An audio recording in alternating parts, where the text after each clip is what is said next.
Arwah Mustafa Ma'ruf, kejap lagi kita pergi. Kita pergi ziarah pusara arwah Mustafa Ma'ruf. Kejap lagi kita pergi.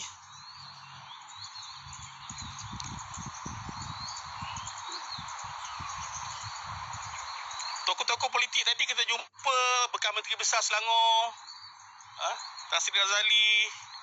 Ada dua tiga orang bekas Menteri Besar Selangor dah. Tokoh-tokoh politik, bekas Ketua Polis Negara ada. Sekejap lagi kita pergi, insyaAllah.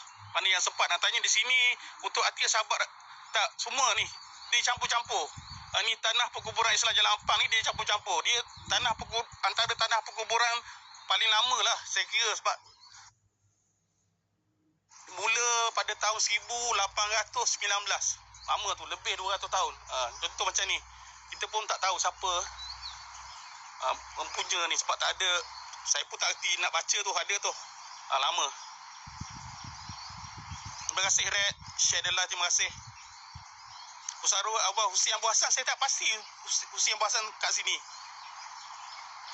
tak pasti.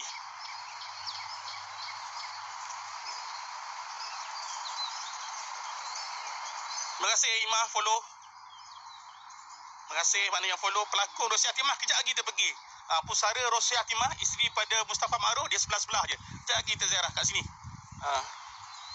Dikebumikan kat sini. Kejap lagi kita pergi, insyaAllah. Cuma kita tengok kalau yang ada yang tanda biru tu, kita pergi tengok. Kita nak tahu pusara tu milik siapa. Ni Za'bah. Ni kubur Za'bah. Kubur Za'bah. Allah yarham Tan Sri Dr. Zainal Abidin bin Ahmad. Za'bah. Lahir pada 1895, meninggal pada tahun 1973. Sastrawan negara Melayu. Pendeta Za'bah ni. Ni contohnya. Bila kita nampak yang ada kain biru tu, kita tengok siapa. Apa ni, pusara siapa tu. Ni Za'bah dah.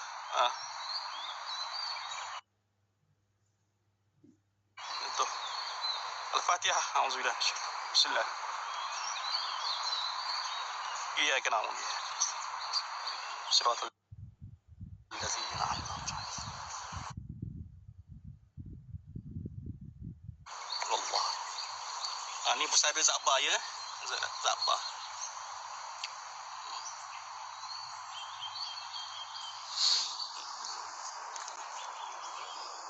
Kita datang ke kubur ni, bagi salam, sedekah Fatihah.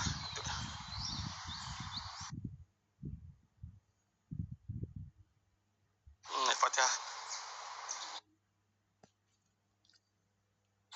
Fatihah untuk semua yang tempat dalam golongan amin.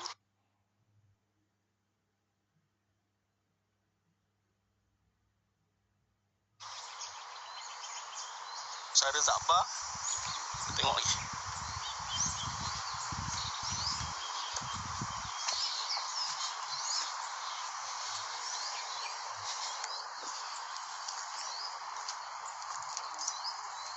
Ada semalam saya buat live, dia cakap ni pusara apa ni, anak dia yang kecil tu, anak ni. Kubur Mak Enong kat mana saya tak pasti. Terima kasih Zaini Yusof.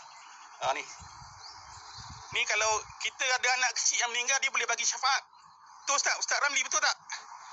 Siapa yang ada anak kecil meninggal tu, dia boleh bagi syafaat ni. Ustaz Ramli boleh terang tak syafaat ni, anak kecil yang meninggal ni?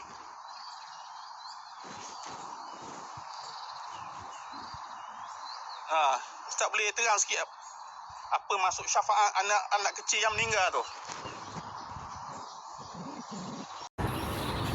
Macam